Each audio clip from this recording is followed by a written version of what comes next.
This is from a story. It's entitled Mirrors. The night before your surgery, you and I went into the field next to the hotel.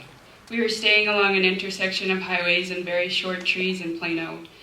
I told you to dance, to be far away and move closer. We did this a lot. You dancing to whatever song played on the radio while I recorded it. Dance with your arms up, I said. You wore this blue and red checkered button-up and a silly straw cowboy hat we got at the check stop. I filmed you, but you remember this. The hotel room where we stayed for a couple of nights, you bled through the bandages and through the sheets.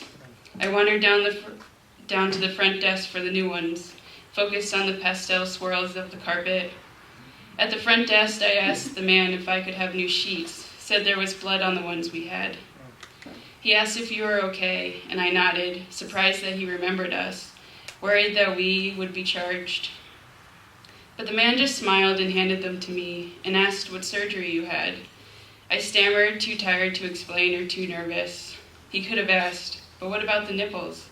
Again and again.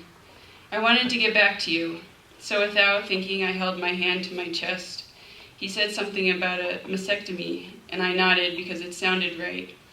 We never got charged for the sheets that I threw out. You had a second surgery. The surgeon suggested a price cut, an almost 2-for-1 kind of deal, a removal of the fat from around your hips. This is where the blood water came from, tiny incisions on either side. We were told to expect it, but didn't realize there'd be so much. We got you slowly out of bed. You looked at the sheets and said, "That's a lot of blood." You held your belly. The painkillers made you nauseous. You are afraid of dying, and I'm afraid of my teeth falling out. Both are a lot about loss of control. I changed the sheets, tucking them under the covers, tucking you in. Overnight you threw up, said, my stitches will tear." I called the emergency number, and the overnight nurse became my best friend. She was calm, explained you were allergic to the medication, and that you would have a new prescription in the morning. I called her 3 times. We lay awake until 8 a.m. On the second day, the nurse showed me how to change your bandages. She gave you crackers and a soda to calm your stomach. You hadn't had a soda in over a decade, but happily drank it because the nurse told you to. You don't remember this. A whole day lost. We went to the pharmacy and got your new prescription, the bottles of Gatorade. I drank a soda and felt terrible. I propped you up on the pillows in the hotel bed. You kept saying, "Lion, may I have my purple drink, please? My wings are broken."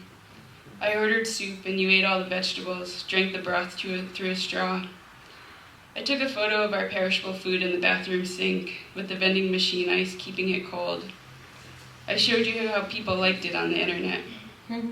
Your mom called and I answered cheerfully, saying, "There's a fever and some pain." We played it down, but maybe in that moment everything was calm. She suggested ice chips, which we didn't have, so I ran hot water over the vending machine ice and melted some into smaller pieces. You sat with your pillows and said, "Lion, I'm sorry."